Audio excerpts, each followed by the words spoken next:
es seguramente el instrumento más preciso para poder entender lo misterioso de los comportamientos, lo misterioso de las conductas, la realidad. La prueba es que cuando Sigmund Freud hace su gran teoría de psicoanálisis, él se basa en la literatura para explicar el alma humana, el corazón humano, pero la literatura no es la realidad, es distinta. Yo no podía llamar Granda a mi filólogo, y entonces pensé, voy a cambiar, y cuando el cuento salió publicado en libro, le puse el nombre de Souto, que era también un homenaje gallego, porque ese cuento transcurre en la Costa de la Muerte, en fin, era un homenaje. Bueno, a partir de ese momento, el tal Souto se me aparece de vez en cuando. Empiezo un cuento y dice Souto, ese cuento es mío, Merino. Que no, que es mío ese cuento. Bueno, lo tengo que utilizar como personaje, hasta tal punto que hay una profesora, Ángeles Encina, que está preparando un libro que se llama Cuentos e Invenciones del profesor Souto. Va a reunir todos los cuentos del profesor Souto. Pero bueno, el otro día me llamó, antes de ayer, me llamó Ángeles Encinar y me dice, oye Merino, resulta que Eduardo Souto existe y además es arquitecto. Entonces no me digan ustedes que la ficción no tiene cosas curiosas. Le cambio el nombre para que no se llame Granda, porque Granda existe, y resulta que no solo existe, sino que además es arquitecto y le dan un premio importantísimo. Bueno, en distintos relatos tuyos, tanto relatos de mayor extensión como microrelatos, hay, como decía antes, reflexión sobre la labor creadora. Pensando en un personaje absorto, el viajero perdido. Para ti la narrativa, el cuento, no hablo del microrelato, hablo del cuento de mayor extensión, exige movimiento, tensión y conflicto, has dicho alguna vez. El conflicto lo entiendo desde un punto de vista psicológico. ¿Hay que ser un psicólogo para entender el conflicto de un personaje? No, yo creo que precisamente, yo desde luego, a veces le digo a algunos amigos psiquiatras que tengo y psicoanalistas, digo, si yo me psicoanalizase, a lo mejor ya lo escribía. Es decir, seguramente yo, muchos de mis problemas profundos, de mis enigmas inescrutables, los salvo a través de la creación. Yo ahí libero cosas, etcétera, ¿no? Pero no, yo creo que el escritor no es... es decir, los grandes escritores, vamos a hablar de los grandes maestros, vamos a hablar de Galdós, vamos a hablar de Tolstoy, de Dickens, no eran psicólogos, y sin embargo, ¿cómo entendían el alma humana, no? Cervantes, ¿cómo crea Cervantes esos dos personajes inolvidables y ese personaje central que es Don Quijote, que lo que cree es en sus sueños? Don Quijote lucha por sus sueños, y por eso seguimos leyendo el Quijote, porque el Quijote nos dice, cree en tus sueños y lucha por tus sueños. Ese es el mensaje del Quijote. Pero diría, caray, qué asombroso psicólogo fue Cervantes, inventando un prototipo de soñador que al mismo tiempo pierde todo, es un perdedor, y sin embargo es admirable porque nos está dando una lección de cómo luchar por tus sueños y no desfallecer en eso. ¡Qué gran psicólogo! Pues no tenía nada de psicólogo, era recaudador de contribuciones, ¿no? Y además exsoldado. Es decir, yo creo que el escritor, bueno, pues inventa una psicología y cuanto mejor sea el escritor, más capacidad tenga para diseñar conductas, ¿no? Y vamos a pasar, si te parece, porque ya el tiempo va premiando, a los microrelatos. Dedicar al menos la última parte de la entrevista a bueno, ahora veremos si género o no género, pero a esta forma narrativa que además que ha existido hace mucho tiempo, que no es nueva, pero que sí que en los últimos años, sobre todo porque casa quizás bien con el ritmo de vida que llevamos y con las nuevas tecnologías, pues se está cultivando muchísimo.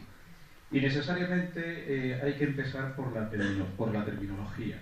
José María Merino ha publicado, como dije antes, 2 libros de microrelatos, reunidos luego en La glorieta de los fugitivos, y ya ahí al principio tiene una frase, una cita, que no he traído literal, pero donde reflexiona sobre la terminología. Porque claro, hay expertos como Fernando Valls o como Andrés Suárez que prefieren el término microrelato. De hecho, Andrés Suárez dice que es que utilizar ficción en el sentido amplio puede englobar muchas cosas, puede englobar la parábola, la prosa poética, la anécdota, y el microrelato tiene que tener narración, tiene que tener una historia, es decir, una tensión, ¿no? Que se resuelva, o que no se resuelva, pero que en cualquier caso te lleve de la mano hasta el final, y tú utilizas a veces minificción, otras veces microrelato, pero incluso has propuesto nanocuento. Entonces, ¿con qué término nos podríamos quedar? ¿Cuál te parece, o al menos el más aproximado? Bueno, y me gusta también minicuento. También me gusta minicuento.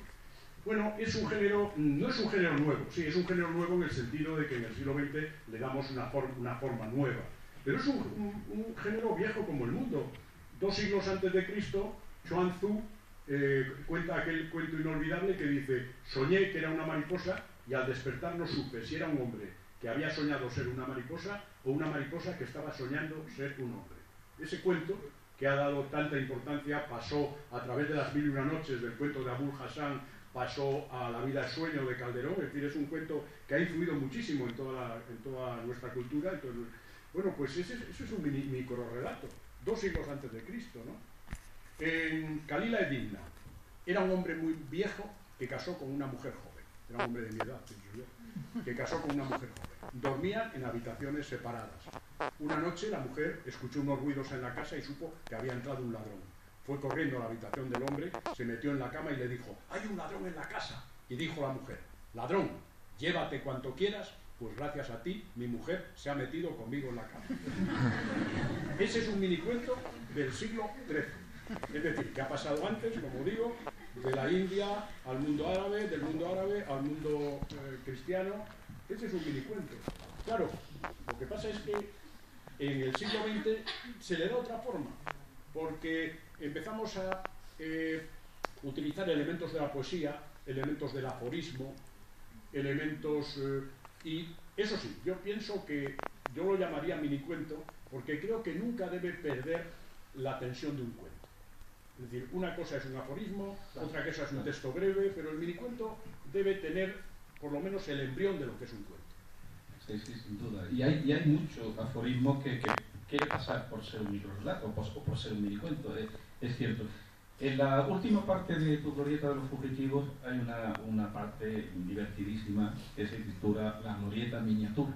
José María Merino hace una especie de homenaje en ese final del libro a un territorio fantástico, que es un territorio literario dentro del cual hay a su vez una glorieta dedicada al minicuento. Y por ahí se pierde en más de una ocasión el profesor Soto, que se descubre a sí mismo como lector, ¿no? Poco por lo que decía yo al principio, este personaje me da la impresión de ser a veces la antítesis de un creador, la antítesis de un lector, tan ensimismado está en sus palabras que no se da cuenta, es decir, que no le permiten ver el bosque, ¿no? Bueno, esa glorieta miniatura tiene un sentido, y es que me invitaron a un congreso de microrrelato o de minificción en Neuchâtel, en Suiza. Y dije yo, bueno, ¿y yo qué tengo que hacer? Pues una ponencia. Y me dijeron, bueno, una ponencia que no dure más allá de 20 minutos. Y dije, hombre, me hace gracia que hagáis un congreso de minicuento y que me pidáis que lleve una ponencia de 15 páginas. Es un poco absurdo. Y entonces, dándole vueltas, dije, bueno, yo voy a hacer una ponencia en forma de minicuentos, 25 minicuentos. Y eso fue mi ponencia, porque me parecía absurdo una ponencia larga para unos textos que precisamente tienen que caracterizarse por su brevedad, ¿no? Ese fue el origen. El profesor Soto, yo no sé, para mí es un personaje un poco... yo le tengo mucho cariño al profesor Soto, como ya es tan pesado y viene tan a menudo a verme, pues ya no sé si en realidad se da cuenta, no se da cuenta de lo que es la literatura, pero bueno, no quiero juzgarle, prefiero no juzgarle.